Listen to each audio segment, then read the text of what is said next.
পরীক্ষায় নকল করা ছাত্রীর গল্প। অনেক দিন আগের কথা। তখন জান্নাতুল নামে একটি মেয়ে ছিল। সে খুব অল্প স্বল্প নাম্বার পেত পরীক্ষায়, অল্পের জন্য পাশ করত। আর জান্নাতুলের দুই বন্ধু মায়েশা আর সায়েম।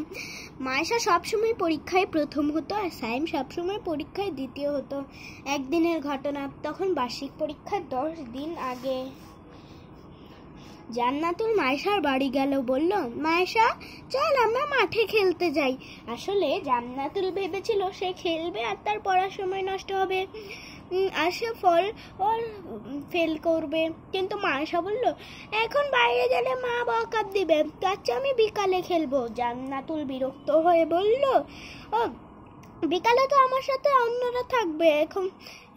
তখন মায়েশা বলল, তুমি এখন পড়ো, এই পরীক্ষায় তুমি প্রথম, দ্বিতীয় অথবা তৃতীয় হও।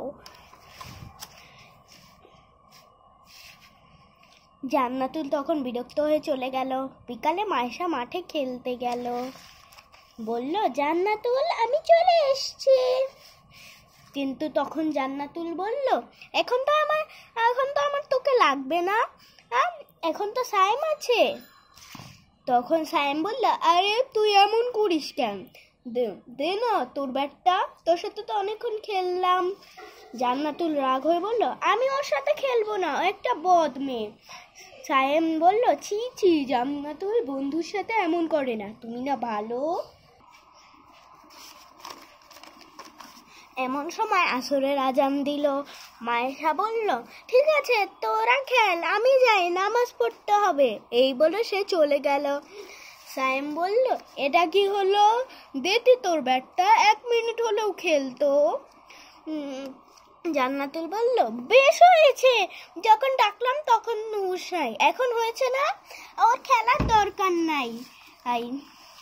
এই কথা বলে জান্নাতুল রাগ করে তার ঘরে ঢুকলো।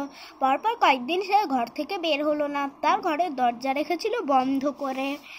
আসলে সে পরীক্ষার জন্য নকল বানাচ্ছিল। কিন্তু প্রথম দিন তার মা যখন জিজ্ঞেস করলো, তখন সে বলল সে অনেক পড়াশোনা করছে। তার মা তো কত কথা বিশ্বাস করলো আর খুশি হলো। বার্ষিক পরীক্ষার দিন মিস সবাইকে প্রশ্ন দিল।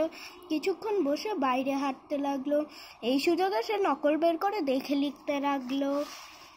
হঠাৎ সায়েম থেকে দেখে ফেললো আর মিসকে ডাকলো। তখন জান্নাতুল জলদি নকলগুলো নিচে ফেলে দিল আর সায়েমের দোষ দিল। বলল, আসলে সায়েম নকল নিয়ে এসছে, আর যখন বুঝলো যে ও ধরা পড়ে গিয়েছে, তখন ওগুলো আমার দিকে ছুঁড়ে মারে আর আমার দোষ দেয়। তখন মিস বলল, সে নিজেই কেন দোষ দিবে, বলে জান্নাতুলের পরীক্ষার খাতা নিয়ে নিল। জান্নাতুল ফেল করলো আর নতুন ক্লাসে উঠতে দিল না তাকে।